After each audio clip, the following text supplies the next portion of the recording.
राजकारणात पक्षनिष्ठा, सर्व जाती धर्माच्या लोकांना सोबत घेऊन चालणारे, सर्वसमावेशक नेतृत्व आणि सर्वसामान्यांचे प्रश्न सोडवण्याची धमक असलेले रमेश दादांसारखे कणखर व्यक्तिमत्व आवश्यक आहे. कॅन्टोन्मेंटच्या विकासासाठी आणि येथील सामाजिक व धार्मिक सलोखा टिकवण्यासाठी रमेश दादांना भरघोस मतांनी विजयी करा असं आवाहन काँग्रेसचे राज्यसभेतील खासदार आणि काँग्रेसच्या अल्पसंख्याक विभागाचे राष्ट्रीय अध्यक्ष इम्रान प्रतापगडी यांनी केलंय.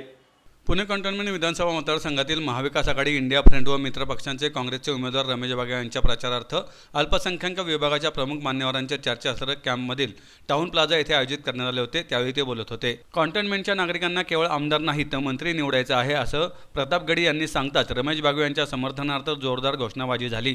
राजस्थानचे माजी मंत्री आणि अजमेर दर्ग्याचे अध्यक्ष आमीन पठाण, माजी राज्यमंत्री बाळासाहेब शिवरकर, मौलाना निजामुद्दीन चिश्ती, डॉक्टर मौलाना काझमी, अली इनामदार, शफी इनामदार, जावेद शेख, भोलासिंग अरोरा, फादर रॅड्रिक्स, कविराज संघेलिया, विनोद मथुरावाला, प्रसाद केदारी, नुरुद्दीन अली सोमजी, सलीम शेख, चंद्रशेखर धावडे, माजी नगरसेवक अविनाश बागवे आणि उमेदवार रमेश बागवे यांच्यासह महाविकास आघाडीतील काँग्रेस, राष्ट्रवादी काँग्रेस, शरदचंद्र पवार पक्ष, शिवसेना, उद्धव बाळासाहेब ठाकरे पक्ष, आप यांचे पदाधिकारी आणि कार्यकर्ते उपस्थित होते. मुस्लिम, शीख, ख्रिश्चन, बौद्ध समाजातील प्रमुख मान्यवर मोठ्या संख्येने यावेळी उपस्थित होते. पुणे कॅन्टोन्मेंट मतदारसंघात सर्व जाती धर्माचे लोक राहत असल्याने हा छोटा भारत आहे. लोकसभा निवडणुकीत काँग्रेसला येथून 13,000चे मताधिक्य मिळाले. भाजपने लोकांमध्ये भांडणे लावली आहेत. निवडणुकीसाठी पैशांचा पाऊस पाडला जात आहे अशी टीका बागवे यांनी यावेळी केली. मेरे भाई, ये लड़ाई बहुत अहम है, बहुत जरूरी है और चूंकि ये सुरक्षित सीट है, रिजर्व सीट है, इसलिए भी मैं यहाँ खास तौर से दलित समाज के साथियों से कहना चाहता हूँ कि अगर आपको ये लगता है कि संविधान से खतरा हट गया है तो आप गलतफहमी के शिकार हैं. अभी भारत की सरकार ने आने वाले 26 नवंबर को मीडिया के साथी से नोट करेंगे जो मैं कह रहा हूँ, ये आपके काम की चीज है. 26 नवंबर को कॉन्स्टिट्यूशन डे मनाने का फैसला किया है पार्लियामेंट ने. मुझसे एक मीडिया के साथी ने कहा, इमरान साहब आपके नेता राहुल गांधी जी नारा लगाते थे, अब देखिए सरकार बनाने जा रही है, आपसे मुद्दा छीन लेंगे वो संविधान बचाने का. हमने कहा आप गलतफहमी के शिकार है. ये हमारे नेता का डर है कि उन्हें संविधान दिवस मनाना पड़ रहा है. ये राहुल गांधी का डर है कि उन्हें संविधान दिवस मनाना पड़ रहा है. हालांकि वो सरकारी तौर पे संविधान दिवस मनाने जा रहे हैं, लेकिन उनके झांसे में नहीं आना. देश के दलित भाइयों, पिछड़ों, अल्पसंख्यकों, नौजवानों, महिलाओं, इनके झांसे में नहीं आना. ये कहते कुछ और है, करते कुछ और है. 2014 में जब पहली बार पार्लियामेंट में आए थे तो पार्लियामेंट की सीढ़ियों पे अपना मत्था रखा था नरेंद्र मोदी जी ने. वो फोटो उठा के देख लेना. उस पार्लियामेंट की जो धूल थी उसको अपने माथे से लगाया था और उसके 8 साल बाद वो पार्लियामेंट ही बदल दी. हमने कहा इस बार संविधान को माथे से लगाने जा रहे हैं, खतरा और बड़ा है, इसलिए सबको बहुत होशियार रहना है. तो मैं आप सबसे अपील करूंगा साथियों कि मैं पाथरी से लेकर के, श्रीरामपुर से लेकर के, जालना से लेकर के, नांदेड़ होते हुए, रावेर होते हुए यहाँ चुनाव प्रचार के लिए पहुंचा हूं. मंदिरों में भजन चल रहा है, मस्जिदों में दुआ चल रही है, जिस तरफ भी नजर तुम उठाओ बस अघाड़ी की हवा चल रही है. एक तरफा माहौल है पूरे सूबे में.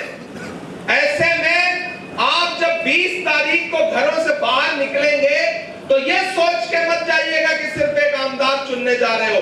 ये सोच के जाना कि आने वाली सरकार में एक मजबूत कैबिनेट मिनिस्टर चुनने जा रहे हो. हाथ के पंजे के सामने वाला बटन दबा करके घरों से बाहर निकलिए.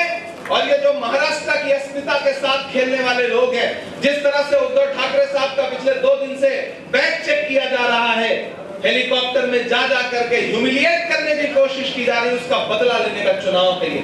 जिस तरह से यहाँ से एयरबस से लेकर के फॉक्सकॉन तक की फैक्ट्री को गुजरात लेके जा रहे हैं, उसका बदला लेने का चुनाव है. ये महाराष्ट्र की अस्मिता का चुनाव है.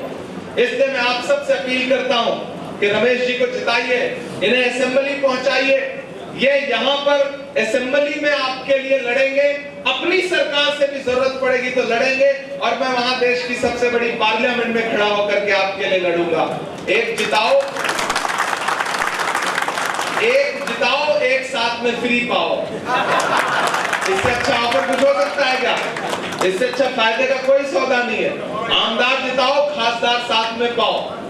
जब भी इनकी निधि कम पड़ जाएगी आपके इलाके के डेवलपमेंट के लिए, मैं वादा करके जा रहा हूं कि रमेश जी आप मुझसे कहिएगा, मेरा लेटर पैड ब्लैंक आपके पास होगा। इस इलाके के डेवलपमेंट के लिए जब भी निधि की जरूरत होगी तो मेरा खासदार का जो फंड है वो भी मैं आपको देने को तैयार रहूंगा, ये मैं वादा करता हूं। उनकी गारंटी क्या है? आएंगे, भाजपा का कोई भी नेता आपके बीच में आए, आप उनका भाषण सुनने जाओ, वही हिंदू मुसलमान 370 घुसपैठिया, ये कर देंगे वो कर देंगे, कोई भी विकास की बात नहीं। आपके घर में चूल्हा कैसे जलेगा इसके बारे में कोई बात नहीं।